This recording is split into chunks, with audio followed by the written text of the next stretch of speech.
Pode Ser Mais Leve no ar. Isso Mais aí. um episódio, né, meu amor? Pô, hoje tá sensacional. Primeiro que eu já tô com a cara inchada de tanto chorar com aquele This Is Us, entendeu? Olha, você de casa já assistiu This Is Us? Gente, que série maravilhosa. Maravilhoso. Ontem a gente assistiu até mais tarde e choramos muito, né, minha vida? Tô bem, assim, motivado hoje pra falar sobre esse tema, meu amor. Bom, e a gente está aqui em mais um episódio. Nós vamos falar sobre as constelações familiares aplicadas na organização.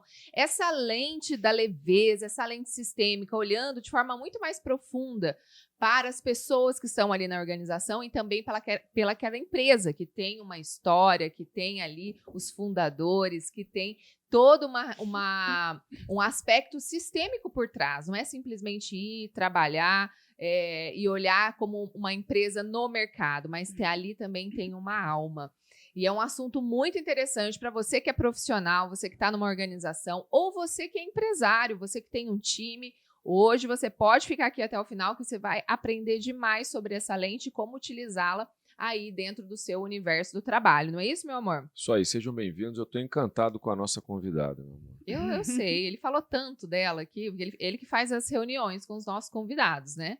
E aí ele falou, nossa, eu tô encantado com ela. A galera que tá assim, pô, eu não consigo crescer, o meu chefe é chato, ou os meus subordinados, pô, não fazem o que eu quero, os resultados não estão vindo. É hoje o dia.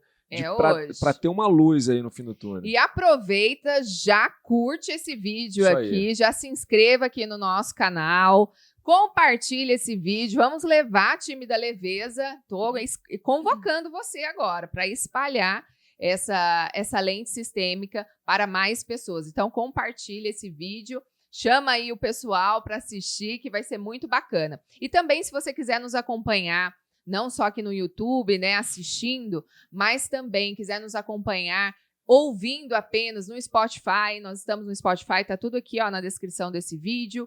A gente tá no podcast da Apple e do Google também, tá bom? Então lá você, se estiver aí andando por aí, pode ir nos escutando, deixando a sua vida mais leve. Isso aí, então bora começar? Chamar a nossa convidada? Pô, já faz aí a apresentação, meu amor. Muito bem, estou aqui com a Marisa. Aê. A Marisa Canadas, que é uma querida.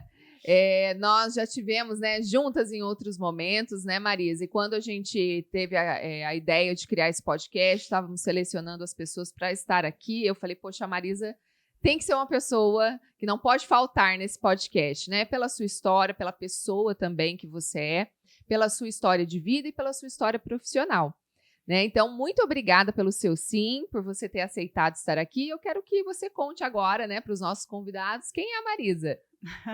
Muito obrigada, viu, gente, pelo convite. É uma alegria e uma honra poder estar aqui com vocês. Eu fico muito feliz de poder levar um pouquinho desse conhecimento, desse legado que Hellinger deixou para nós, né?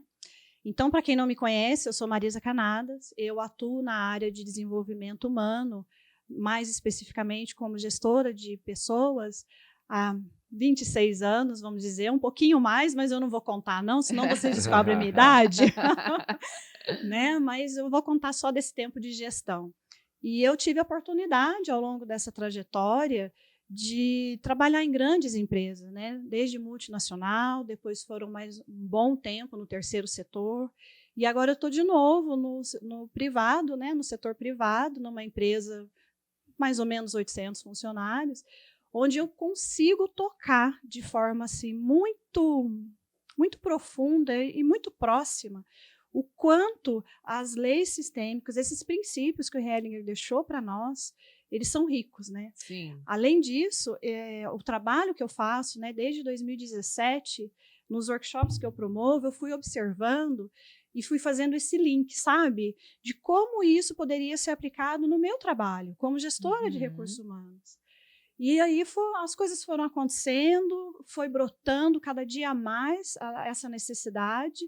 E há cerca de lá em 2019, um pouquinho antes da pandemia, eu comecei a ministrar workshops também, além de consultoria em empresas, de soluções sistêmicas, né, o nome que nós colocamos, até por cuidado, né, porque quando a gente fala hoje em dia de constelações familiares, eu não sei quanto a vocês, mas eu tenho observado uma certa Resistência, né? resistência por conta de alguns profissionais, né, que não têm tanto conhecimento, não estudam tão a fundo a técnica, né, que é tão rica. Perfeito. É maravilhosa a técnica, mas o profissional que está por trás conta também, né? Então, eu já ouvi muitas histórias, então Sim. eu resolvi colocar soluções sistêmicas. Ô, Marisa, e um pouco até do que aconteceu com o coaching também, né? Exato. O processo de coaching também, quando, se você for analisar a metodologia, né, tanto os estudiosos na área, os teóricos, é maravilhosa a metodologia. Porém, houve uma banalização, né, da técnica, um oba-oba, em que a pessoa fazia um cursinho ali no final de semana e já saía como coach, e já, nossa, tudo pode se transformar, tudo. E a gente sabe que quando nós estamos lidando com as pessoas, a gente entra num processo muito profundo e individual, né? É óbvio que as técnicas nos ajudam bastante, muito, mas existe algo mais profundo que faz uma pessoa performar ou não, alcançar resultados ou não. E o coaching acabou sendo banalizado. Inclusive, quando eu fiz meu mestrado, o meu projeto de dissertação, né? A dissertação era para apresentar era para ser uma pesquisa com meus clientes de coaching, né? Eu também fiz a formação em coaching e seria o coaching liderança. Eu ia fazer um estudo com 10 executivos que eu tinha acompanhado dentro do processo de coaching. E eu levei uma bailada na primeira vez que eu fui apresentar para os professores doutores, né, da faculdade, lá do mestrado, e eles falaram assim: Juliana, sabe qual vai ser seu desafio aqui? É mostrar para nós a credibilidade do coaching. Nossa, e eu não tinha nem noção de que havia essa visão. Eu estava muito no universo, né, do atuar ali e não tinha essa dimensão. Mas foi excelente, porque a partir disso, o Luiz, né, também adora pegar os autores de fora, né, trazer livros e ler, e ele me ajudou muito nesse sentido, trazendo as pesquisas que tem internacionalmente, né, vários autores que tinham já trabalhos feitos na área, e isso fez com que eu conseguisse fazer um bom trabalho, né, demonstrar, e deu certo, graças a Deus. Mas eu vejo esse mesmo movimento acontecendo com as constelações, né? O pano de fundo disso, né, que a gente percebe que as pessoas, de forma geral, querem soluções fáceis, né, para questões que são difíceis na sua vida, né? Perfeito. Então, do profissional exige-se que ele seja muito transparente com relação ao uso da ferramenta e até onde essa ferramenta pode ajudar. E aí pode ser que isso frustre as pessoas.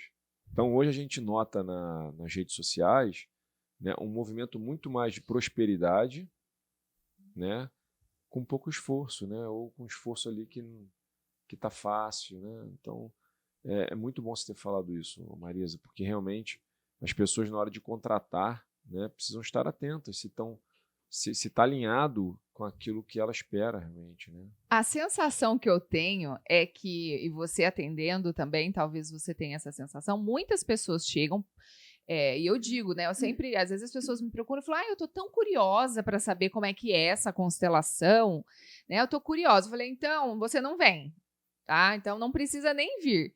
Porque a curiosidade é algo racional, é do processo da cabeça, não cabe num processo sistêmico. Quando você estiver precisando de algo, aí você volta e me procura. Eu falo assim mesmo. Porque as pessoas vêm assim, será que lá eu vou aprender isso e assim, vou enriquecer, né? Vou destravar, sabe? E não estão realmente olhando para si mesmas e fazendo a leitura do que elas precisam, do que a sua alma realmente precisa, né? Então, no campo da alma, tudo flui. No campo da alma, as respostas, e a alma não procura resposta, a alma não procura entendimentos, né? É o sentir realmente que faz os movimentos para nós e, de repente, as coisas realmente passam a acontecer, mas a partir do momento que a gente toca a nossa alma. Fora disso, não vai. É exatamente isso. O que acontece é que as pessoas não querem mais passar pelo processo. Como se fosse possível eu daqui, desse lugar onde eu estou habitando, eu pudesse fazer um salto quântico para o seu lugar, no seu momento de vida, dentro da sua história, dentro da sua condição financeira, do seu status, da sua convivência social. Isso não é possível. Então, essa banalização que está acontecendo no movimento das constelações familiares, ela me preocupa. Sim. Porque isso perde, para nós que trabalhamos com seriedade, gente, eu estou indo para 10 anos que eu estudo isso. Então, eu comecei lendo, né, o Laureano, que me apresentou, e a Ana Laureano Patrícia. Esteve aqui conosco, também foi quem nos apresentou as constelações. Ele é sensacional, a Ana é uma querida, né, eu sou mentoriana dela também. Também. Então, o que acontece é que lá em 2012, por aí, 2013, quando ela fez os primeiros cursos que ela me apresentou, o Hellinger, eu falei, gente, como assim? Então, eu ficava lendo, gente, são 10 anos estudando. E tem situações que eu ainda vou lá beber na fonte, eu volto lá para estudar. Eu fui fazer psicanálise, eu fui me aprofundar nas relações interpessoais, eu fui entender as nuances psíquicas, as nuances familiares, eu fui estudar sobre isso. Então, a gente precisa ter muito cuidado para onde você está se direcionando. Quem é o profissional que está ali atrás? Sim. Eu já ouvi muita coisa assim que eu fiquei, como assim? Desde profissionais interferindo seriamente naquela família, naquele sistema familiar, naquela história, até conselho, abraçar enquanto a pessoa está chorando, são coisas que nós que somos profissionais dessa área, nós sabemos que não se faz. Não pode fazer, sim. Nós sabemos, nós temos plena consciência que o processo precisa ser vivido. Nós precisamos passar pelo processo de dor, o processo de elaboração interna e o processo de aprendizado que passa por todo esse caminho. Não dá para que nós, enquanto seres humanos, sejamos capazes de aprender algo sem passar pelo processo. Sim. O processo é necessário. Marisa, conta pra gente como é que foi então essa sua... Como é que você conheceu as constelações?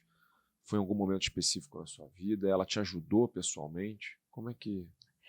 A minha história com a abordagem sistêmica, ela é muito, muito especial para mim e foi um divisor de águas na minha vida pessoal e profissional. Eu cheguei nesse lugar através da minha filha. Lá em 2010, eu passei por um processo de separação. Meu filho, que está aqui, tinha 1 aninho e a minha filha tinha 6. Naquele tempo, eu nem imaginava, né, que pudesse existir. Primeiro, não imaginava que ia me separar. E segundo, não imaginava que os meus filhos e eu e o meu ex-marido, meu primeiro marido, a gente ia ficar tão tomado de tanta dor e sofrimento por aquele momento. Sim. Não é fácil. Né? Não é. Então, a minha filha, por conta das questões que eu tinha com o pai dela, né, com o meu marido na época, ela começou a sofrer. Então, ela começou a regredir. Num primeiro momento, evacuando na roupa, ela já tinha 6 aninhos, né? Voltou a fazer xixi na cama. Foram esses sinais pequenos. Sim. Até aí eu fui levando. Só que quando ela fez 8 anos, aconteceram outras coisas na nossa vida e a minha filha começou a se machucar. Começou a cortar o próprio corpo. E a Juliana, da área da psicologia, ela sabe disso, não é comum em crianças tão pequenas. Os adolescentes, acontece isso com mais frequência entre adolescentes, mas com 8 anos, Sim. não. E até que foi um dia assim que, puxa, não consigo nem traduzir para vocês aqui o quão doloroso foi. Um dia, assim, essa imagem, eu posso contar aqui com tranquilidade, porque agora ela está fazendo 18 anos. Então, assim, ela... já elaborou isso com muita tranquilidade, já tem plena certeza, né, do que isso promoveu na história dela e o quanto ajudou ela a crescer. Então, foi um dia que... Essas coisas bobas, sabe, Ju, o que acontece? Vocês são pais também, vocês sabem disso, né? A criança faz uma arte ali em casa, a gente vai e põe de castigo, né? 2 minutos, 3 minutos, e eu sempre fiz muito isso. Eu sou uma mãe muito disciplinada. E naquele momento eu fui e falei, filha, agora você vai ficar aqui sentadinha, porque isso que você fez não pode. A hora que eu voltei, ela tinha aberto um buraco aqui no braço dela, deste tamanho. Eu tive que pegar ela estava ali cheia de sangue, eu tive que pegar a Giovana e levar para o hospital. Não teve como suturar, porque ela pegou uma tampinha de caneta Bic e abriu, então não tinha como suturar, porque dilacerou de uma forma importante ali. E aquilo ali para mim foi o auge. Eu falei, gente, chega, não dá. Já tinha passado por médico, a pediatra dela, psicólogo. Eu falei, não, eu tenho que fazer outra coisa. Eu tenho que buscar outra ajuda, eu tenho que dar um passo a mais aqui. Né? Estávamos a família inteira em tratamento, o pai dela ia na psicóloga, eu ia, a gente fazia tudo isso juntos. Mas naquele momento ali, que aquela cena ficou guardada no meu coração, enquanto eu falo com vocês, ainda me dói, como se fosse aquele dia. E aí que eu já estava lá com a Ana, né? E ela me apresentou o trabalho do Décio. E a partir dali eu fui estudando, eu sou muito cética. Eu arrisco dizer que eu fui uma aluna muito difícil. Questionadora. Uau! Muito difícil, porque eu não acreditava, eu quero ler, eu quero saber de onde veio, onde que surgiu aquela ideia. Então eu fui aprofundando e foi assim espetacular. Eu constelei, Marisa, eu participei de uma dinâmica de constelação para a minha história, acho que umas 2 vezes só na minha vida. O resto não. O resto foi o aprendizado que esses princípios me deram, que me ajudaram a crescer. E foi tão assim impactante, tão profundo, sabe? E eu estava também tão entregue, exatamente nesse momento que você falou, estava pronta. Precisando, estava né, pronta. E que naturalmente um mês e pouquinho depois, os machucados dela foram secando, a partir do momento que eu mudei a minha postura interna. E o pai dela mudou a postura lá. Foi aí que nós criamos a nossa hashtag lá da nossa empresa, hashtag muda postura que tudo muda. Olha que legal. Porque é dentro. É dentro. Sabe? Então, a partir do momento que eu e o pai dela voltamos para o nosso lugar e paramos de usar os nossos filhos como pedra para acertar as questões que eu e ele não tínhamos acertado no relacionamento, os nossos filhos começaram a se curar. Nossa, que forte isso. Nossa, usar os filhos como pedras. Mas é muito isso. Comum. Não é isso, mas eu achei perfeito a forma como você colocou. E muitas vezes os pais não têm a dimensão que usam, né? Não tem. E em especial porque uma separação acontece, não é porque está bom. Uma separação acontece porque algo não fluiu aqui nesse relacionamento, não ficou bom. Então tem mágoa, tem ressentimento, tem muitas emoções envolvidas ali. Sim. E como aquele homem, aquela mulher que estão envolvidos naquele relacionamento não podem mais cobrar um ou outro ou passar limpo aquela história, o que eles fazem? Onde eles vão passar limpo a história? Pelos filhos. É o elo que prende eles um ao outro. Me canso de atender mulheres e homens que estão passando por esse momento e a grande maioria utiliza os filhos fortemente para acertar o que não foi acertado, para remediar aquela mágoa, para pôr para fora, Marisa, através dessas crianças. Não precisa nem estar separado, né? Porque o que eu vejo é com casais casados, inclusive, utilizando os filhos dentro da dinâmica do casal para acertar, para afetar o outro, né? Acho que o ponto é que nenhum pai, nenhuma mãe quer machucar um filho. Então, por que eles fazem isso? Porque eles não sabem que estão machucando. Esse é que é o ponto.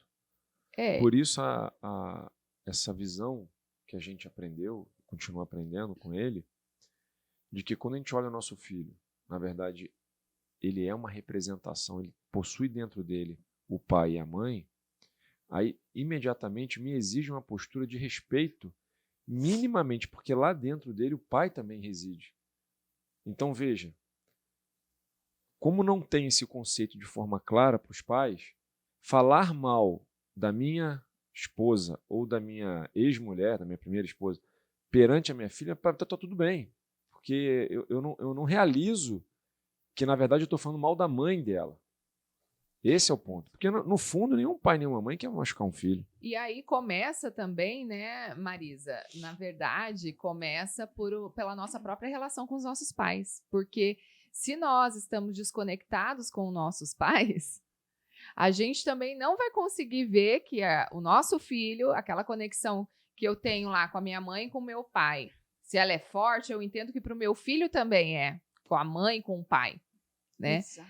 Então, a gente já começa de novo, volte lá 3 casas, né? Volta lá para trás, que tem alguma coisa que você não pegou ali. Porque quando você faz essa conexão com os pais, você nunca mais olha as pessoas da mesma forma. Porque você olha e enxerga que ela tem um pai, tem uma mãe, e que falar mal do pai e da mãe de alguém, né? Ou seja, falar mal de alguém está afetando ali a outra pessoa, a outra família, né? Problemas com a sogra, com o sogro, né? Família com a família de origem do marido, né? Que é algo muito comum. Então, se você está bem conectada com seus pais, as pessoas confundem essa conexão. Essa conexão não significa que você se dá bem, né? Isso para mim foi um grande baque. Quando eu conheci as constelações, eu falava assim, gente, mas eu me dou super bem com a minha mãe. Nossa, mas eu tenho uma imagem assim da minha mãe e tal. Quando eu alcancei a minha menininha de 5 aninhos, 4, 5 aninhos, queixo. muito brava e ciumenta, com a mamãe, achando que não estava recebendo o amor que queria, não achava que não era vista pela mamãe. Nossa, aí eu entendi tudo, né? Então, se a gente vai pela razão, se a gente fica aqui no nível da cabeça, as pessoas não conseguem alcançar essa dimensão que está lá profunda na nossa criança. Né? Então, é preciso olhar para a forma como a nossa criança olha para os nossos pais. Né? E aí sim, aí eu consigo olhar. Isso foi transformador. Eu acho que você estava na minha constelação quando eu constelei a relação com a minha enteada. Né? Você estava lá, a Marisa estava fazendo a formação comigo, né? E foi incrível, porque na hora primeiro que eu senti uma cobrança internamente, eu queria cobrir o espaço da mãe dela na minha casa, né? Então, eu queria que ela lá na nossa casa não sentisse falta da mãe dela. E queria, então, fazer de tudo para que aqui ela tivesse como se eu pudesse ser a mãe dela na nossa casa, né? Fantasia de quem está desconectada com a mãe, né? E aí foi naquele momento, naquela constelação, né? O Décio colocou a minha enteada, né, assim, na minha frente e fez eu dizer para ela, né, fala para ela, você é uma mãe melhor que a sua mãe. Pô, eu falei, eu não consigo falar. Ele falou, você vai falar, porque é isso que tá lá na sua alma, é isso que você tá sentindo, né? E aí ele colocou a mãe dela atrás. Nossa, eu fico até com vontade de chorar. Foi muito emocionante, né? Porque... Ele chora todas. Ó, eu acho assim, que eu nunca vou poder fazer um atendimento, Marisa. Eu ia abraçar, eu ia chorar junto, porra, não entendeu? Chora. Nossa, a questão aqui é olhar para onde olha o amor do outro. Exatamente. Isso é lindo Esse é o demais. ponto, porque todas as dinâmicas que eu vejo, né, quando chegam mulheres ou homens nessa situação, casados ou não, e o que você falou é muito pertinente, sabe, Ju? Porque nós entramos nessas armadilhas, pequenas pegadinhas do dia a dia, sem perceber. Perfeito. Então, quando chega uma mulher que é mãe ou um pai, eu consigo saber o que está acontecendo de fato lá pelos filhos. É muito simples. Sim. Sabe? Porque dentro do setting terapêutico, as pessoas chegam com um script pronto. Sim. Ela vem segundo desce o papelinho, né? Vem o papelinho ali, entendeu? Contada. Então, ali eu sei que não é, né? Demora para a gente construir uma relação de confiança e entrar, de fato, num processo terapêutico. Mas os filhos me contam muito. E o que eu sempre falo para os meus pacientes e falo para todas as pessoas, olha para onde olha o amor do outro. Então, é olhar para onde olha o amor da minha mãe e do meu pai. Não se trata de respeitar o pai e a mãe, se trata de olhar o amor dele por nós. E olhar para onde olha o amor dos filhos, porque o amor dos filhos é limpo, ele é genuíno. É o amor mais puro e genuíno que a gente pode tocar. Tem um livro do Hellinger, eu acho que A Paz Começa na Alma, que ele fala assim, todas as crianças são boas. Sim, e seus pais também. E os pais também. Então, eu olhava isso não entrava na minha cabeça, porque na psicanálise a gente estuda muitas coisas. Melanie Klein, ela fala de todas as nuances psíquicas possíveis. Todos os transtornos que pode acontecer numa criança de 0 a 18 meses. Aquilo não entrava em mim. Como assim todas as crianças são boas? Né? Porque eu não conseguia fazer esse link que o Hellinger fez. Ele fez esse link. Porque quando nós nascemos para essa vida, nós nascemos, se a gente fosse traduzir na linguagem atual, com o nosso HD zeradíssimo. Nós temos aqui dentro desse espaço na barriga da mãe acesso também a muitas percepções ali. Né? Então, eu herdo da minha mãe algumas nuances que são transmitidas para mim pela genética, pelo meu DNA. Sim. né? Então, 50% pai, 50% mãe, ponto. Ponto. Mas o meio tem interferência. E é aí que entra, para onde olha o amor do outro. Se nós, enquanto pais, olhamos para os nossos filhos e enxergamos para onde o amor dele olha, e olhamos para nossa mamãe e para nosso papai e conseguimos enxergar para onde o amor deles olha, independente do que eles façam. Não importa o que eles façam. Se você olha para onde olha o amor deles, o que vem depois acaba. Exato. O que quer que Lindo eles façam, você demais. para de julgar aquele homem, aquela mulher. Você se conecta Sim. verdadeiramente com aquele pai, do jeito que foi. Do jeito que foi, ele é o pai. E a mãe, do jeito que foi, é a mãe. Imperfeitos do jeito que são, como seres humanos, como nós. Como nós, Sim. exatamente. E que bom que somos imperfeitos, né? Não. Aham. Vamos pensar Podemos errar, nisso? né? Podemos errar e podemos aprender. É isso aí. Exato. Mas só fechando, né? Você está falando de olhar para o amor, então, na minha constelação, o que o Décio fez, né? Ele fez eu olhar para minha mãe. Né? Então, na hora que eu olhei para minha mãe, eu me conectei com esse amor que você está falando, eu entendi que eu nunca na vida poderia ser mãe de ninguém que não fosse os meus filhos. Né? E aí eu fui para o meu lugar. Né? E aí esse movimento libera, né? Libera, eu inclusive saí da relação dos dois, porque eu estava no meio, né? Como uma barreira, né? Então esse amor que cura, esse é você olhar realmente, se conectar com o amor dos seus pais. Isso eu falo que uma pessoa conectada ao amor dos pais, ninguém segura, né? Uma pessoa conectada ao amor dos pais. Porque realmente te leva para outro nível de olhar para a vida, né? De olhar para as... Eu digo que hoje, nossa, poucas coisas me tiram, assim, de realmente ficar com raiva de alguma coisa, sabe? Não que a gente fica... Não, é que a gente olha para a grandiosidade da vida e aquelas coisas que a gente ficava com raiva, porque fulano fez isso, fulano fez... Isso aí fica tão pequeno. Né? Às vezes eu percebo as pessoas se aborrecendo com qualquer coisa, sabe? Ficando ofendidos com qualquer coisa, né? E quando a gente olha para essa grandeza da vida, a gente acaba se preocupando com o que de fato é a vida, né? E não se perdendo nas coisas que não dão certo, nas coisas que não saíram do jeito que a gente queria, ou alguém que fez alguma coisa, né? Então isso dá muito poder. Agora perceba, nós estamos aqui falando sobre o trabalho das constelações ou dessas soluções sistêmicas, né? Como a Marisa também trouxe, adotou que eu achei bacana. E a gente está só falando de pai, mãe, de família. Não, mas a gente já vai para fazer explicar o que é, né? Na verdade, mas eu só só queria fazer uma contribuição com relação a essa questão de tomar o amor dos pais, olhar o amor deles, né? Para onde vai. E eu sempre tive muita dificuldade disso, né? Muita dificuldade. E eu acho que essa dificuldade também está com as pessoas que não têm essa oportunidade de ler, estudar, quando escuta a gente, ou quando está num processo terapêutico também, elas levam tempo para entender isso. E recentemente, e aí você vê, né? Eu cheguei Juliana, a gente comprou o seminário que o Bert fez aqui no Brasil, e né, qualquer um pode comprar também, né? Lá no site do IDESB, lá da Atman. O de 2005, né? O de 2008. Foi o de 2005 você comprou? Não sei. Espetacular. Eu fico tão ansioso que na hora que eu tenho tempo eu vou lá aperto play. E aí o Bert chegou para uma senhora e falou assim, eu quero que você olhe para o amor do seu pai, para sua mãe e tal. Aí ela estava com dificuldade de centrar. E aí ele falou assim, com aquela mansidão dele, né? Eu quero que você olhe para a entidade do seu pai.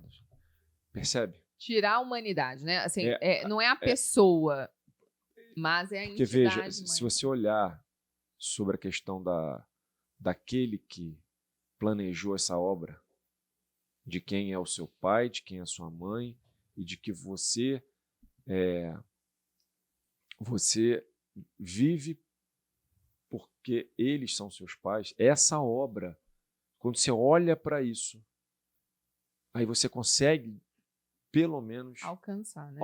Mesmo que você não tenha a oportunidade de ter conhecido seu pai ou sua mãe, porque tem pessoas que às vezes não tiveram essa oportunidade, para elas deve ser muito mais difícil do que para a gente que teve essa oportunidade, né? Sim. Então, só queria fazer essa contribuição porque eles são realmente essa entidade. É algo maior, né? Sim. Não tá ligado. Mas é isso, né? Olhando para a sua humanidade, porque eles erram e tudo, mas quando você olha o que está além disso, né? Que você só está aqui por causa deles, né? E o Bert Acabou. Hellinger fala isso, né? Que para ser pai e mãe, basta gerar a vida. Né? Exato. Todo o resto é um acréscimo da paternidade, da plus. maternidade, né? Sim. Cuidar, da forma como cuida e tal. Isso aí é um acréscimo, né? Gerar a vida nos torna pais e mães. Quando eu faço, vocês estão me falando, me veio agora a imagem. Lógico que depois de muitos anos você promovendo workshops e dinâmicas, né, dentro da metodologia do Hellinger, a gente não consegue lembrar, eu não consigo mais lembrar, mas algumas histórias que passam ficam guardadas. Claro. E isso que você disse, Luiz, é muito comum e é muito real. Eu toquei isso mais de uma vez e imediatamente me veio agora uma constelação a qual eu tive a oportunidade de conduzir de uma filha adotada. Né? Então, assim, espetacular. Ali, verdadeiramente, você consegue tocar o quão é profundo o amor dos filhos, o nosso amor genuíno pelos nossos pais. Uhum. Então, independente, exatamente como você disse, independente de conhecê-los ou não, dentro do nosso coração, está no nosso DNA, gente. Está no nosso DNA. Então, como que nós vamos lutar contra isso? Sim. Cada célula do nosso corpo tem memória, tem mitocôndria, tem células de memória. Sim. Então, como que nós vamos lutar contra isso? Isso é humanamente impossível. Né? Muito lindo. Muito Agora, vai passar um Poxa, café aí para nós? Chega não? de chorar, cara. Falar pra você, cara. Mas aproveitando todo esse gancho que a gente está Não. falando dessa conexão com Sim, os senhora. pais. Sim, senhora. Muito bom. Gostei, minha vida. Fala. Você vai passar o café? A senhora fala, eu faço. Então faz. Tá bom. Ô, Marisa, falando dessa questão da conexão com os nossos pais, como é que isso chega para a empresa? Né? Como é Muito que bem. isso chega, esse universo todo nosso, chega lá nas organizações, né? A gente aqui nos bastidores, a gente estava batendo um papo sobre essa questão até das lideranças, né? Como é que chega, então, isso tudo, essa diversidade toda, para lá dentro da empresa, para a área profissional? Como lidar com tudo isso?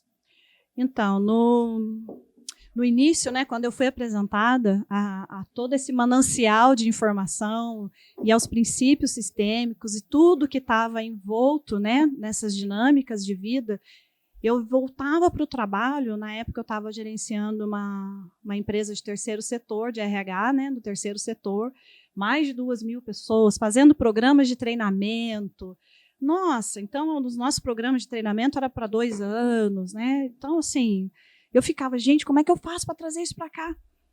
Aí, as primeiras vezes, eu errei muito, errei absurdamente, porque eu achava no início que do meu lugar, eu conseguiria traduzir, né, que por trás daquele profissional existe um ser humano e que por mais que eu leve a ele técnicas, a base da liderança, como se comunicar, como dar feedback, como promover crescimento para a sua equipe, como liderar, né, a partir do seu lugar, como fazer o seu pessoal engajar, como promover engajamento. Por mais que eu oferecesse todo esse manancial de conhecimento para as pessoas, muitas pessoas não davam o passo seguinte. Né? Então você fala, poxa, mas eu expliquei tudo, eu dei livro, eu promovi 2 anos. Teve uma empresa que eu trabalhei anterior à última, que nós fizemos uma parceria aqui com a Unital e nós trouxemos um MBA de gestão de pessoas para dentro da empresa, para todo o pessoal, todos os gerentes. E o outro passo não aconteceu. Então, tudo isso, quando eu tive acesso aos princípios sistêmicos, eu fiquei assim, gente, o que está faltando? E eu fiquei, anos nisso. O que está faltando? E aí eu fui tentando, né? Eu ia com muita, assim, sutileza, introduzia uma dinâmica. Aí eu pegava alguma percepção que eu tinha, eu transformava numa dinâmica ali. Eu levava cases, nada funcionou. Não respondi. Nada funcionou, porque eu não tinha ainda entendido como é que eu fazia que as pessoas entendessem que não é só a técnica. né? É preciso olhar aquele ser humano que está ali atrás e se dentro da história dele ele tem condições de levar, por exemplo, que é a mais simples possível, que é a técnica do feedback, se ele tem condições de dar um feedback negativo e positivo, e se ele consegue fazer isso, né? Se entendendo o outro verdadeiramente, né? Vamos falar, exercitando a sua empatia com aquela pessoa que ele está dando feedback, fazer um feedback respeitoso, humanizado, de forma que de verdade vai promover o crescimento no outro. Esse é o maior desafio que os gestores têm. Né? A maior parte das pessoas que recebem um feedback sai magoada, sai chateada e começa a procurar outro emprego, gente. Isso é fato. Isso é fato. Eles querem um feedback, porque se você for conversar, quando eu dou aula na pós-graduação, essa é a principal reclamação, né? Eu dou a disciplina de liderança e passa por feedback, e eles sempre apontam, a empresa não dá feedback, a empresa não tem tanto um processo, vamos dizer, mais formal de feedback, quanto aquele feedback diário, né? E não há, porém, quando recebem, e se recebem algo, né, que ele precisa melhorar, eles não têm condições de absorver isso. Não tem, porque por trás daquela pessoa, daquele gestor, daquele líder, existe um ser humano que foi exposto na história dele a várias questões. Então foi aí, nessa lacuna, pequena lacuna, entre o líder e a pessoa que ocupa esse papel de líder, né, entre tudo que ele precisa saber para estar ali, e o ser humano ali atrás, que eu falei, gente, é aqui que a gente precisa entrar. Mas como? Como fazer isso? Então, eu fui descobrindo, por tentativa e erro, não tem outro jeito, dentro da minha história não foi possível de outra forma, fui introduzindo as dinâmicas, fui vendo o que dava certo. Então, o que eu aprendi? Não é possível que eu leve, por exemplo, um workshop de constelação familiar para dentro de uma empresa. Não. Isso não funciona. Por uma razão muito simples. Qualquer empresa que me contrata para ministrar um treinamento, as pessoas vão lá de que jeito? Porque elas querem obrigadas. Obrigadas. Aí já acabou. Já acabou. O princípio sistêmico ele é muito claro. Eu preciso estar pronta para me expor. Perfeito. Eu preciso estar pronta, eu preciso estar naquela hora que eu tenho que resolver aquela questão que está aqui dentro. E se a pessoa que está do outro lado não está pronta, não dá para fazer isso. Então, eu fiquei pensando, gente, como é que eu vou fazer isso?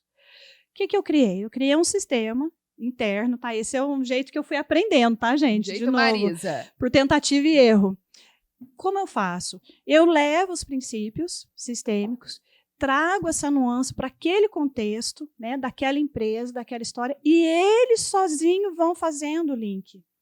E ali dentro, eu fui introduzindo dinâmicas dentro do mundo organizacional, dinâmica de liderança, de percepção do outro, e ali eu vou criando. E eles vão despertando internamente o quanto esses princípios sistêmicos atuam. Então, lá a partir do,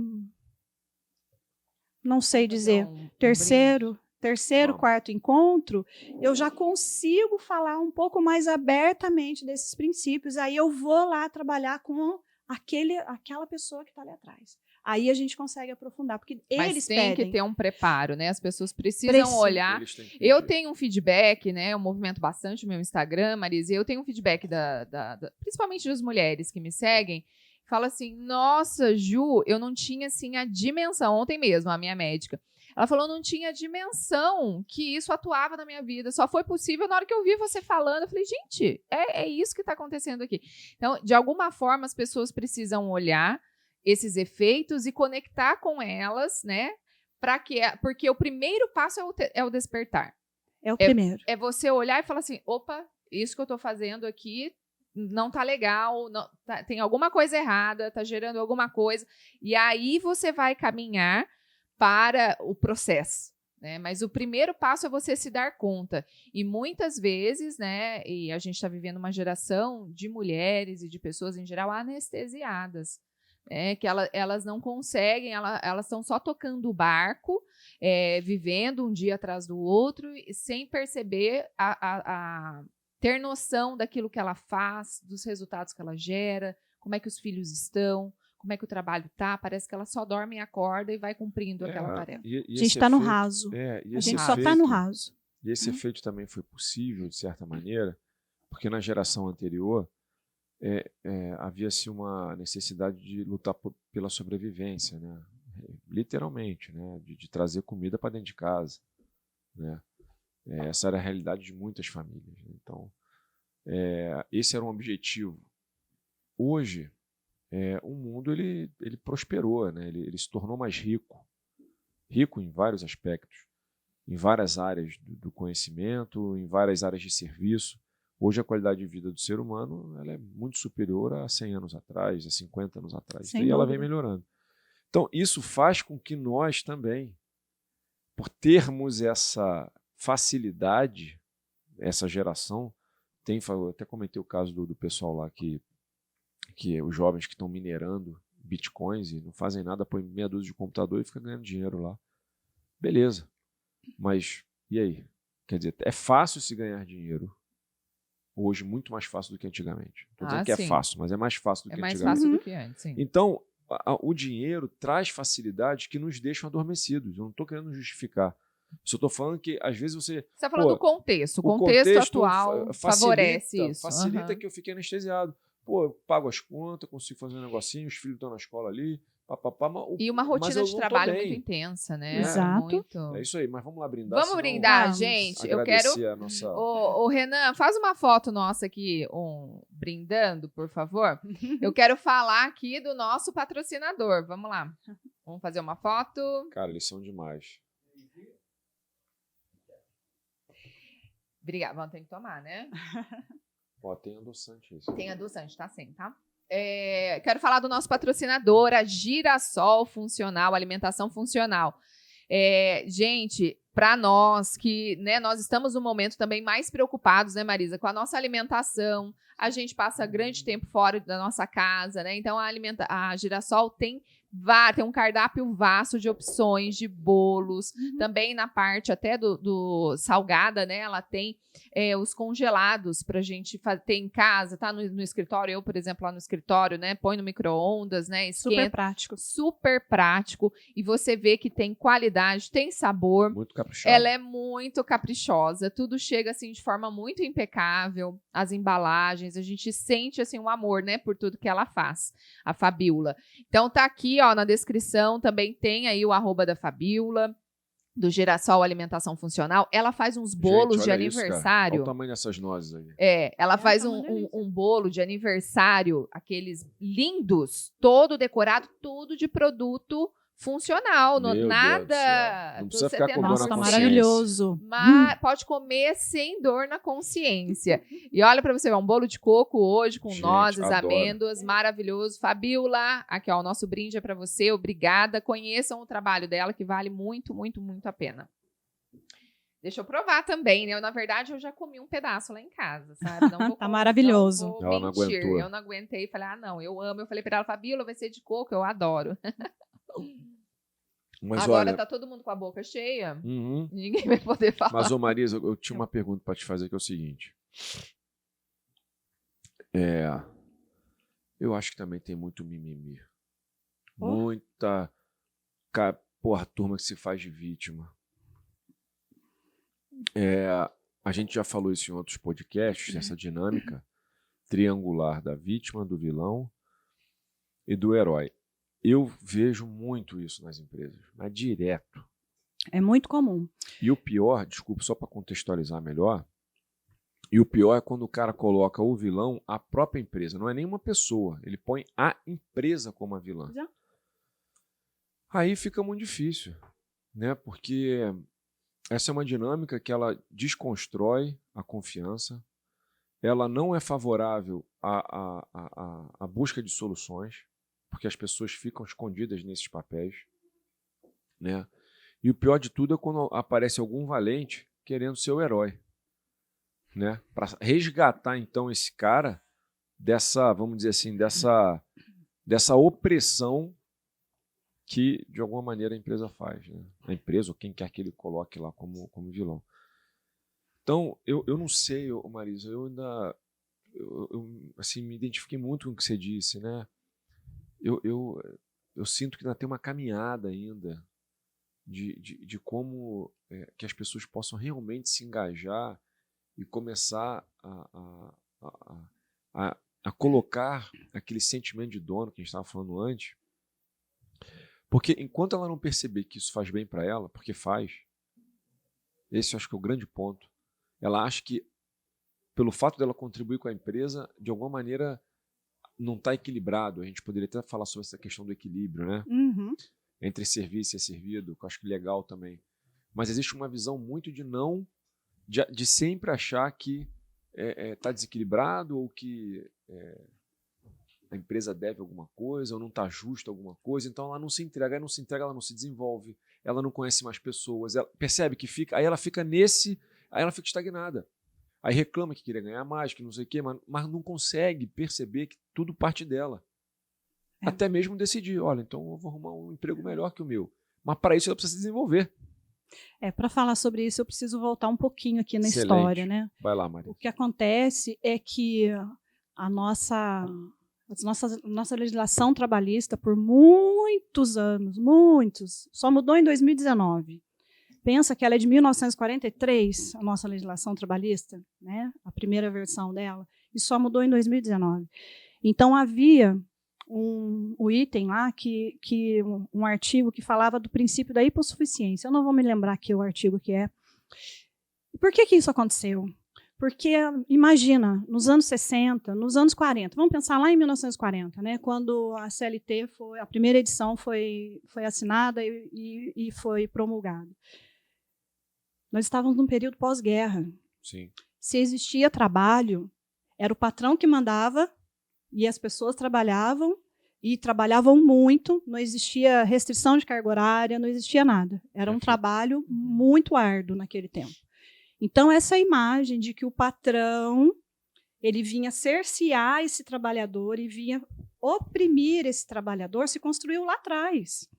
E isso também foi se fortalecendo nas gerações seguintes. Você pega aí os anos 60, por exemplo, né, quando as mulheres... Os anos 40, aqui no Brasil, eu não tenho registro de que as mulheres já estavam tão atuantes no mercado de trabalho, mas nos anos 70 para 80 foi uma invasão. Eu me lembro, quando eu entrei na minha área de DP, em 1984, vou falar baixinho aqui, olha só, né? Eu trabalhava numa multinacional, daí nos anos 90 eu fui para essa multinacional, eram 8 homens e 2 mulheres. Eu fiquei nessa multinacional por 10 anos. Quando eu saí, eram 6 mulheres e 1 homem. Então, eu vivi esse tempo. E, mais uma vez, a mulher que chega, ela chega igual ao homem, no mesmo nível ou menos? Menos. Sim. Menos. Então, você percebe que essa postura de vítima, esse lugar de vítima, ele acontece por um contexto histórico. Sim, é perfeito o que você falou. Não Perfeito. É algo que a pessoa que chega aqui hoje, Perfeito. Ela criou, é algo que veio lá do pai, do avô, sim, que ela ouviu, aquela criança escutou dentro da casa dela, dia por dia, meu patrão fez isso, eu tive que ficar no trabalho. Imagina uma criança ouvindo que o pai teve que ficar no trabalho, trabalhar arduamente, acidentes de trabalho. Então, quando você pega esse contexto que é real, sim, e imagina essa geração aí que está hoje por volta dos 35, 40 anos, essa geração é essa geração que você está me dizendo aí. Eu conheço, já tive a oportunidade de trabalhar com várias pessoas nessa faixa de idade com esse pensamento. Mas quando você vai para a geração que está chegando agora, que está com 20 e poucos anos, isso já está começando a cessar. Eu percebo, uns estagiários, o cara está mordendo o calcanhar ao pescoço. Eles não estão mais nessa vibe, entendeu? Então, isso exatamente, tem um contexto aí dentro dessa história. Perfeito. Eu adoro esses estudos de gerações, cara, porque isso explica muita coisa. E isso que você falou é sensacional, né? Essa visão que se constrói de que as pessoas precisam ter condições iguais, isso é impossível. É impossível. Basta, por exemplo, se eu quiser me aventurar num outro tipo de negócio, que eu nunca fiz. Você imagina, eu estou labutando lá na engenharia há quantos anos, meu irmão? Sei lá, 20 17 anos. Né? 20 anos. 20 anos de experiência 8, já. Né? Você imagina, olha quanta coisa. Aí se eu quiser começar algo novo, aí eu quero começar igual com um cara que está há 20 anos, que começou. Não dá, isso é impossível. Não rola. Não rola. Então, é muito legal o que você está falando. Mas, ok, é algo difícil, mas é possível adquirir uma outra postura. Claro que é. Claro que é. Agora, como despertar isso, né? Tudo para nós, enquanto seres humanos, parte de uma tomada de consciência. O que fez nós três ficarmos apaixonados pelos princípios sistêmicos? Porque nós tivemos uma tomada de consciência. Sim. E aquilo que nós tivemos acesso fez sentido para a nossa história. Fez sentido aqui dentro.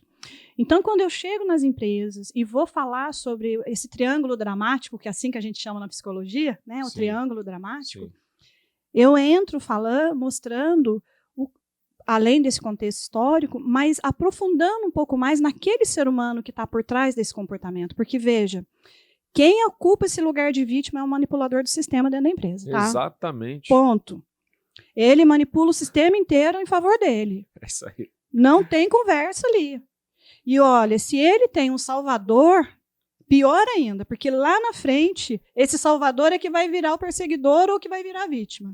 Entende? Esse triângulo gira, isso gira. Sim, sim. Então, olhar para isso, trazer isso para a consciência, eu gosto de trazer isso numa dinâmica muito simples no grupo, e eu coloco os 3 papéis. Porque trazer a consciência com respeito, tá? Porque a pessoa que ocupa esse lugar, muitas vezes, não tem consciência. Sem dúvida. Sim. Né? Eu arrisco dizer que 99,9% das vezes não tem, a não ser que ela tenha um perfil narciso ali que vai manipular mesmo, né? De maneira intencional. Mas não. Ela manipula o sistema em favor do que ela quer. Então, há anos atrás, eu tive a oportunidade de trabalhar com uma pessoa que veio estagiar comigo, e ela tinha uma postura extremamente menos. Ela se sentia vítima de tudo. E eu caí nisso. Eu caí nisso fortemente, porque eu também fiquei penalizada por ela. Uma história de vida difícil, e eu caí naquilo, e eu entrei num emaranhamento, num embrólio. Né? E o que aconteceu? O que o princípio sistêmico me fez entender? Que todos nós temos recursos para lidar com a nossa história. Sem dúvida. Ninguém é digno de pena. E hoje a gente leu uma frase muito forte, né? Quem sente pena vai contra Deus, né? Claro que vai, porque eu tenho recurso, Que você tem, você tá, tem, assim. né? Então, quando eu olho para o outro e tenho pena dele, ou eu fortaleço essa percepção de vítima do outro, eu estou ajudando ou eu estou atrapalhando o outro? Atrapalhando.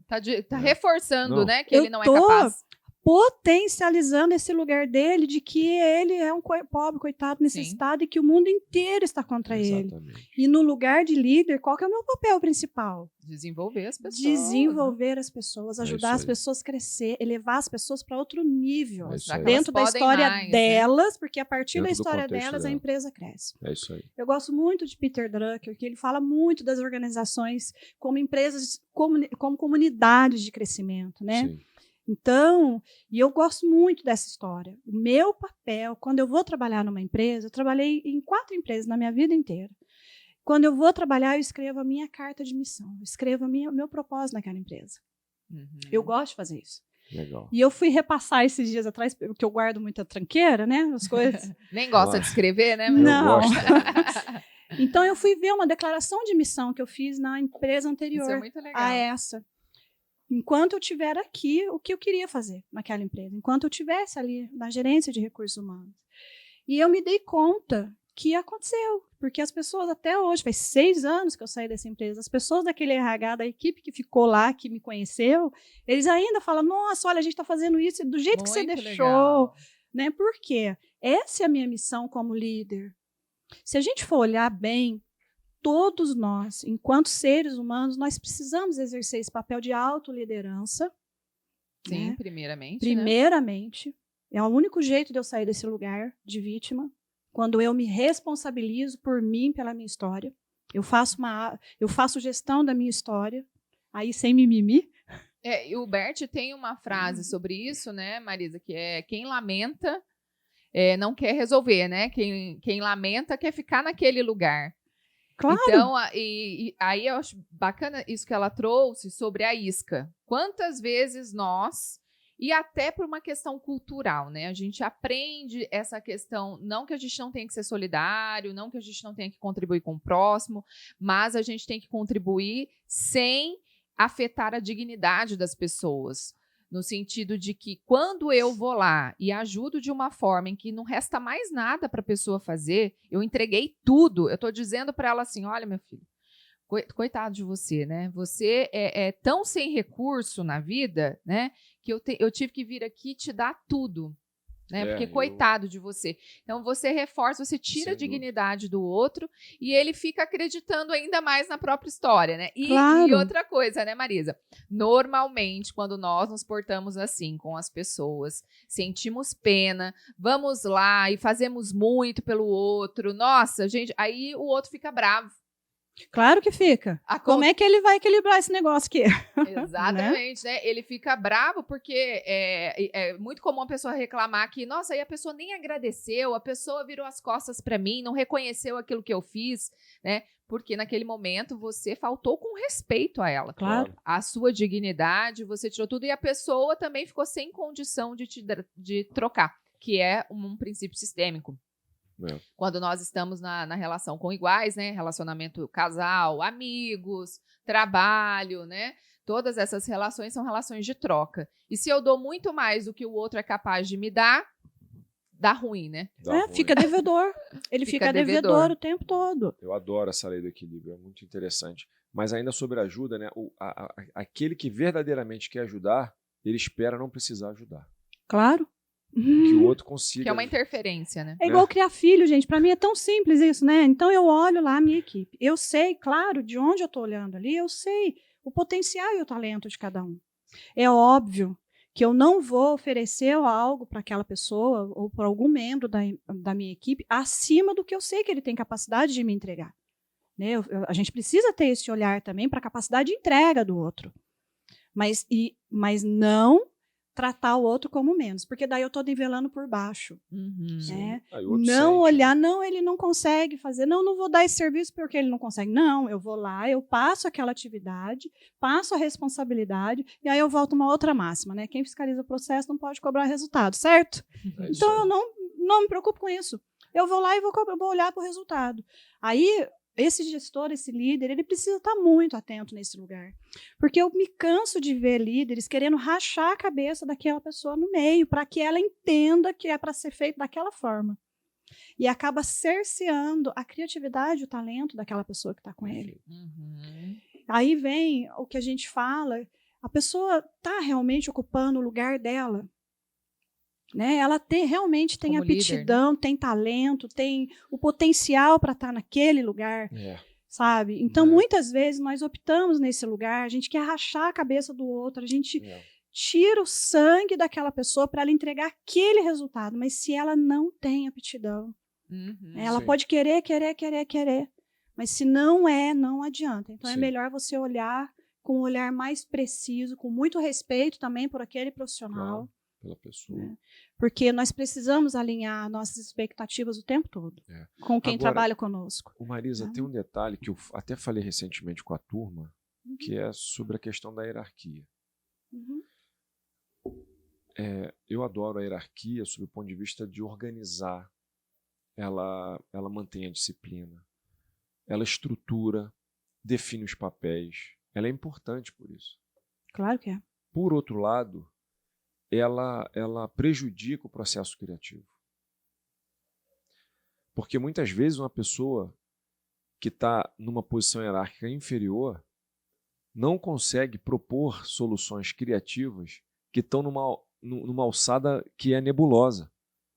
Então fica muitas vezes a hierarquia, exatamente pela razão que você falou, ele determina como vai ser feito. E é natural que ele faça isso, muitas vezes. Porque ele já fez de outras vezes, tem mais experiência, está inseguro também em relação ao cara que vai fazer, tem 1000 razões. Né? Mas o que eu tenho estimulado ok, existe uma fase que nós podemos deixar a hierarquia de lado e cada um falar livremente. Então, quando que a gente usa a hierarquia e quando que não usa? Né? Então, na hora que a decisão precisa ser tomada, a hierarquia vem.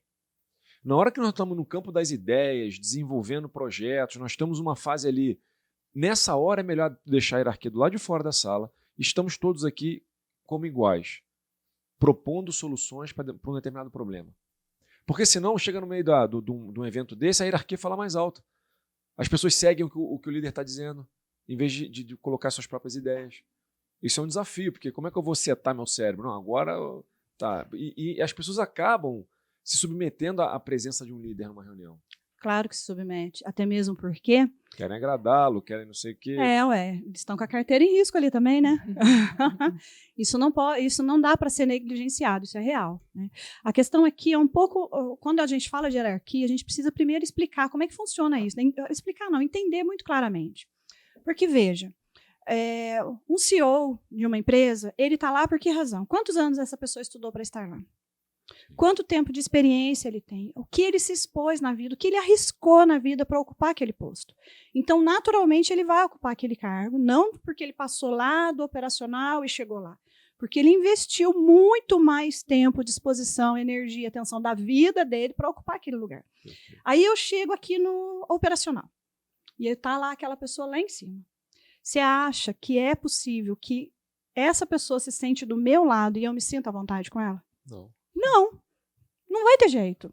Porque, naturalmente, eu sei aqui dentro que essa pessoa está aqui porque ela é mais. Então, como é que faz? É simples. Vamos lá de novo. Hashtag muda a postura que tudo muda. Se essa pessoa que ocupa esse posto aqui em cima, ele tem diariamente o jeito dele, a conduta dele não é de humildade. É de compreensão, vou usar a palavra que você me trouxe no início, de empatia, verdadeiro, precisa ser genuíno, gente. Sim. Não adianta eu falar, não, eu sou simples, eu estou aqui, eu sou o diretor da empresa, mas eu converso com todo mundo. Como? Como que você conversa? Como é que é o negócio? É o como. Então, se eu sento aqui nessa sala e quero despertar a mente criativa de todos nós que estamos aqui, de verdade, tudo que eu sei precisa ficar para o lado de fora, genuinamente, senão não vai acontecer, não. E tem uma frase que eu uso nessa hora que eu gosto muito. Se acertar, acertamos juntos, se errar, erramos juntos. Aqui não tem certo, não tem errado. Isso aí. Então, quando eu preciso despertar no meu pessoal esse sentimento e essa confiança, eu uso essa frase. E ela tem muito valor para as pessoas. Né? Tem muito valor. Mas eu preciso usar ela e fazer valer também, né? Porque para isso aqui acontecer, e aí de novo, como, né? Quais são as relações de confiança que essa pessoa que está em cima constrói? Porque a base de tudo isso, que eu que estou aqui no operacional vou me expor, é diante do que eu confio, do que o outro me mostrou, que eu posso confiar, que o que ele está me dizendo é verdade. Então não adianta eu sentar aqui e falar, não, se acertar, acertamos juntos, se errar, erramos juntos. Aí eu saio, dar um PT em algum lugar, eu venho lá, arrebento a equipe e mando alguém embora. Sim. Aí, não fiz valer minha fala. Claro. Né? Então, é preciso olhar para isso. É possível, sim, mas esse líder é necessário que ele tenha essa compreensão maior, né? Essa construção de confiança com o pessoal que está com ele, essa postura verdadeira e genuína de que estamos juntos, vamos construir isso aqui juntos. E eu vou dizer uma coisa para vocês, isso dá muito certo. Porque, veja, o que eu sei não é o que o Luiz sabe, não é o que a Juliana sabe, o que ela sabe não é o que eu sei, né? O que o Luiz sabe não é o que eu sei. Imagina, nós unirmos os nossos esforços aqui, né? O quanto a gente pode construir, o quão longe a gente pode ir. Não é verdade? Sim, sim. Então, essa abertura, né? Se eu entendi certo, é disso que você está falando. Perfeito. Essa confiança de me expor nesse lugar aqui, ela surge nesse momento, quando eu vejo que esse CEO, que esse gestor, que esse líder, ele verdadeiramente traduz aqui no dia a dia o que ele prega. Legal, demais. É isso que eu vejo, entende? Não, belíssimo. Eu acho que você tocou na essência da postura, né? Que em qualquer área a gente precisa fazer valer aquilo que a gente diz, né? E aquilo que a gente faz. Que na verdade reflete o que está aqui dentro, né? Não basta só o conhecimento, só saber muitas coisas. Se você, eu sempre falo que tudo isso dentro da gente e a gente guardar só pra gente, né, sem o desejo de contribuir com a vida do outro, né? E eu sempre falei isso pro Luiz, né? Desde quando eu conheci ele, eu falava para ele assim, né, vendo ele, né, sempre lá com a equipe, etc., o quanto ele tinha ali na mão, quando ele tem na mão, né, a quantidade de pessoas com quem ele pode contribuir, né, e trocar e aprender, né, e levar realmente com esse olhar de que o outro pode mais. Eu acho que a gente colabora demais com as pessoas, inclusive com os nossos filhos, né, quando a gente tem esse olhar para eles, né, de soltá-los e deixar abrir mão daquilo que a gente quer, né, Marisa? Esse é o maior desafio. Abrir mão daquilo que a gente quer e deixar aquela vida fluir, né? Exatamente. Aí a gente fala da cultura, né? Eu tenho sido muito contratada por empresas para trabalhar a cultura organizacional. A minha pergunta é sempre uma: a real ou a oficial? Sem dúvida. Aqui tá no simples. quadro aqui. Porque tem lá a cultura que quem está Perfeito. aqui acha que é. Mas e a real, qual é? Uhum. Porque se ele não quer trabalhar a real, eu não tenho serviço para fazer. Uhum. Porque é ali que as coisas acontecem. Sem dúvida. Eu quero alinhar as minhas percepções do meu ideal e mudar essa cultura de vitimismo, por exemplo. Né? Eu quero mudar. Beleza. Dá para eu trabalhar na base? Não. Eu tenho que começar aqui em cima. Sim. Eu não faço treinamento com pessoal administrativo, eu só faço de média liderança para cima. Não se promove mudança no inverso. Uhum. Sem dúvida. Então, se a cultura real está divergente da oficial, tem algo acontecendo esse gap que acontece aqui, é porque algo está estabelecido ali que esse gestor não quer olhar. Vocês entenderam a palavra que eu usei? Sim. Ele não quer olhar o que ele está emanando de lá. Mas ele sabe. O comportamento diário, a postura. O que ele está mostrando. E aí eu sempre digo, falei, então, o que as palavras não convencem, o exemplo arrasta em qualquer direção. O exemplo arrasta para qualquer direção. Os efeitos vêm em qualquer direção, positivo ou não. Isso aí. Que bate-papo gostoso, hein, minha vida? Já passou mais de uma hora. Já passou? Já. A gente vai ter que chamar a Marisa de novo aqui. Faltou o assunto. Olha, Marisa, que sensacional, né, vida? Muito, Demais. muito bom. A gente fica muito agradecidos, né, de poder ter você aqui mesmo. Eu acho que eu senti, assim, um toque no essencial mesmo, lá na alma, né? Cara, você sentiu muita coisa aí, minha vida? Falar pra você, não é mole não. Eu tô até fanho, cara. Minha voz, né? Chorei pra caraca. Maravilhoso. Eu agradeço você, Marisa, demais. trazer a sua história, né? Também de expor a sua história profissional, sua história de vida. Quando a gente faz isso, a gente alcança mesmo as pessoas, né? Porque as pessoas tendem a olhar, às vezes, aquele que se expõe, aquele que faz um trabalho, como alguém que não tem problema, né? Como alguém que, na verdade, foram os nossos problemas que fizeram a gente buscar isso aqui, né? Exato. Que fizeram buscar as constelações, né? Essa visão sistêmica e fazer a gente querer mudar a nossa postura para ter uma vida mais leve, né? Para ter uma vida mais coerente com aquilo que a gente gostaria de fazer e fazer com que aqueles que estão do nosso lado, liberá-los, né? Para que eles também possam ser quem eles são. Exato. Então, foi maravilhoso te ouvir. Fiquei, assim, já te conhecia, mas, assim, hoje você contou mais coisas da sua história e eu fiquei ainda mais admirada com a sua potência, com a mulher que você é, com a mulher linda, mãe, né, profissional, e o quanto você está levando essa lente, essa leveza, essa diferença para a vida de todas as pessoas que você encontra, viu? Gratidão, que Deus continue te abençoando demais.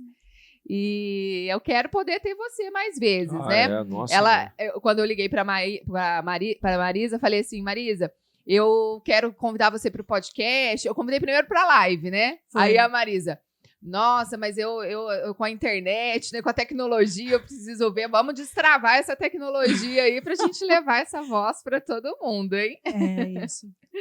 Muito obrigado, viu, Marisa? Você gostaria de deixar mais algum recado para a galera que está em casa, que está assistindo a gente? Como nós estamos falando de empresas, tem algo que eu gosto de falar para todos, né? É muito fácil, e pegando o seu gancho da vítima, que eu acho que isso é algo real. É algo que a gente vive no dia a dia nas empresas, né? A liderança é solitária mesmo, tá? E as pessoas que ocupam esse lugar, elas precisam ter isso em mente. Não adianta querer fazer das pessoas que trabalham com você, dos seus pares, seus amiguinhos íntimos. Porque o CPF que está lá na Receita Federal não é o deles. Então, a hierarquia é necessária, sim. Tá? Ela é necessária, sim. Porque ninguém vai lá na Receita, ou é o seu CPF que está lá na mesa do CEO da sua empresa, vamos falar assim, compreendeu? Sim. Então, a gente precisa ter esse olhar, ter essa clareza de que a liderança é solitária, mas ela não precisa ser conduzida de forma individual. Tem diferença. Nós podemos, nesse lugar que nós ocupamos, nós temos condições imensas, ainda mais diante dessa percepção que nós temos aqui dos princípios sistêmicos, porque esses princípios eles nos ajudam a olhar o outro ser humano como ser humano, né? E dar lugar para ele também do jeito que ele é. Olha o quanto isso é rico e grandioso. Sim. Então, ter essa percepção, né, desse lugar que nós ocupamos aqui enquanto formadores de pessoas. Formadores desses profissionais que estão chegando aí e formadores desse novo tempo, porque eu não sou eterna. Perfeito. Perfeito. Acho que é isso. Lindo. Se eu pudesse deixar, é isso. Maravilha. E olha, muito bacana o projeto de vocês. E, assim, é preciso muita coragem para levar tudo isso adiante. Né? Quando a gente tem acesso a esse conhecimento de Hellinger, a gente quer mudar o mundo. Mas pouco se aventura e ter a coragem de vocês. Parabéns pelo projeto, pela iniciativa. Obrigado. Né? E vocês, nós estamos juntos nisso. Estamos Acho que juntos. fazemos parte do mesmo tronco, né? Nessa caminhada. Sem dúvida. E eu também tenho no meu coração esse desejo de que todas as pessoas possam viver mais inteiras, mais plenas, com mais leveza, né? Porque pode ser mais leve. Não é? Ah, que lindo. Gratidão. Lindo que vocês estão fazendo. Viu? Muito obrigada pela confiança. Marisa, Obrigado, gratidão, Marisa. viu? E gratidão para você também que ficou aqui conosco durante todo esse tempo. Vocês estão se sentindo mais leve? Eu estou me sentindo mais leve. Cara, eu tô mais leve com a cara inchada, entendeu? Eu estou me sentindo bem mais leve com esse bate-papo. Muito legal. Espero que tenha chegado aí também no seu coração. É isso aí. Essa lente da leveza, essa lente esse tocar na alma, que tenha chegado aí na sua alma também. Obrigada por você ter ficado aqui conosco. Semana que vem tem mais. Se você não curtiu o nosso vídeo ainda, curte aí, se inscreva no nosso canal, que ainda vai ter muito episódio bacana para você. Um beijo. Falou, tchau, tchau.